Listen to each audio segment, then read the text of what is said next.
Alors que son éviction du prestigieux poste de premier président du Conseil d'État ne semblait encore qu'une mesure administrative au sein de la maison justice, des sources concordantes soutiennent que sa présumée implication dans le scandale Webcor ITP pourrait être la véritable cause.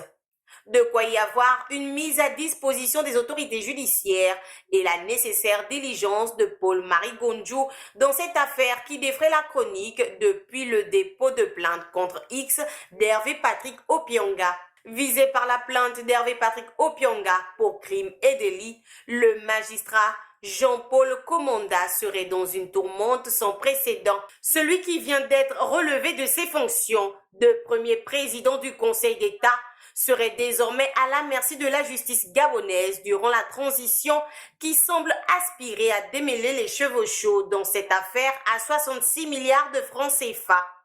Toute chose qui serait l'apanage du ministre Paul-Marie Gondjou, porteur du renouveau annoncé par le président de la transition, le général de brigade Brice Clotaire Oligui Nguema.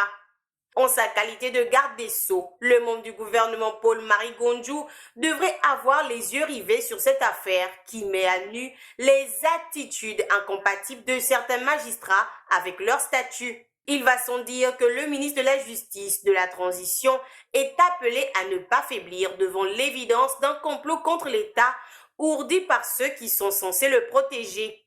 Une comparution des mises en cause permettrait que la lumière soit faite. Dans sa requête, l'ancien député de la commune de Mounana, Hervé Patrick Opianga, démontre que des individus véreux ne seraient pas faits pour prier, pour mettre en place un mécanisme pour se remplir les poches. Rappelons que la société maltaise Webcor ITP avait perdu sa bataille judiciaire contre le Gabon devant la Cour d'appel de Paris. Seulement, alors que l'affaire était pendante devant la Cour de cassation de Paris, un protocole transactionnel condamnant l'État gabonais à payer 66 milliards de francs CFA avait été signé par Jean-Paul Comonda et Diane Moussunda, directrice générale de l'agence judiciaire de l'État.